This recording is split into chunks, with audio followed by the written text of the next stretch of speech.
ምክረ አበው።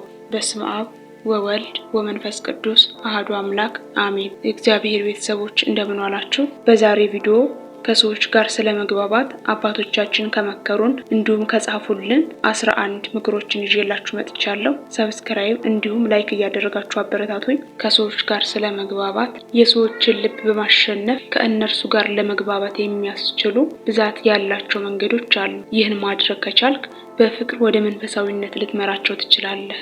መጽሐፍ ቅዱስ ይህን አስመልክቶ ሲናገር እንዲህ ብሏል።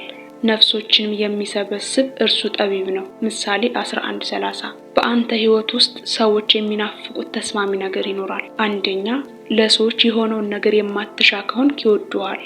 እነርሱ ለማግኘት የሚሞክሩትን ወይም በእነርሱ ዘንድ ያለውን ለመውደድ የምትፈልግ መሆንህን በእርግጥ ጠላቶች እንደሆኑ ሆነው እንዲሰማቸው አታደርጋቸው። ሁለተኛ፣ የሌላውን ሰው ድካም በመቻል በትዕግስትህ በይቅርታህና በግልጽ ልብ አሸንፈው። እንዲህ አይነቱ ሰው ለብቻው ሲሆን የሰራው ስራ በእርግጥ ይጸጽተዋል። ሶስተኛ፣ ሌሎች ሰዎችን በማወደስ አድናቆትን እንዲገነዘቡ አድርጋቸው። መልካም ስራዎቻቸውን እንዳወክላቸውና እንዳደነቅላቸው እንዲያውቁም አድርጋቸው። አራተኛ፣ ሌሎች ሰዎችን አክብር። ለእያንዳንዱ ሰው ትህትና አሳይ። ይህን የምታደርገው ለታላላቆች ወይም እንድታከብራቸው ለተገደድክባቸው ሰዎች ብቻ ሳይሆን በእድሜ ታናናሾች በደረጃም ከአንተ ዝቅ ለሚሉትም ጭምር መሆን አለበት። አምስተኛ፣ ሰዎችን ለመገንባት እንጂ ለማፍረስ አትስራ።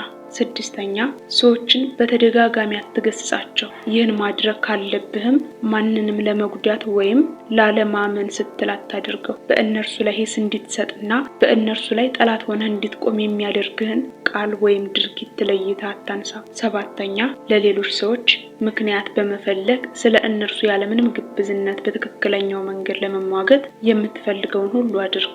ስምንተኛ፣ ምንጊዜም ቢሆን ለመስጠትና መስዋዕት ለመሆን ዝግጁ ሁን። ለአንድ ሰው ምንም ልታደርግለት ባትችልም እንኳ መልካም ቃል፣ ፈገግታና እውነተኛ ሰላምታ አቅርብለት። ለሁሉም ሰው ልታደርግ የሚገቡን ነገሮች ያለምንም ውድቀት ፈጽም። ዘጠነኛ፣ ሰዎችን ሁሉ በትህትና በተረጋጋ ሁኔታና በየዋህነት ውስጥ ሆነ ተመልከት። ሐዋርያው ቅዱስ ጳውሎስ በገላትያ መልእክት ውስጥ እንደተናገረው የዋሃት ከመንፈስ ፍሬዎች መካከል አንዱ ነው። የመንፈስ ፍሬ ግን ፍቅር፣ ደስታ፣ ሰላም፣ ትዕግስት፣ ቸርነት፣ በጎነት፣ እምነት፣ የዋሃት፣ ራስን መግዛት ነው። ገላትያ 5:22። አስረኛ፣ ሰዎችን መረዳት ብቻ ሳይሆን እነሱም አንተን በጸጥታና በመልካም መንፈስ እንዲረዱ አድርጋቸው። ይህን በማድረግህም ከእነርሱ ጋር በጋራ መረዳዳት፣ በፍቅርና በሰላም መኖር ትችላለህ። 11ኛ፣ በሰዎች ደስታና ሐዘን ላይ ተካፋይ ሁን። ደስ ከሚላቸው ጋር ደስ ይበላችሁ፣ ከሚያለቅሱም ጋር አልቅሱ። ሮሜ 12:15። የሰዎችን ልብ ለማጽናናት እድሉን አትጣ።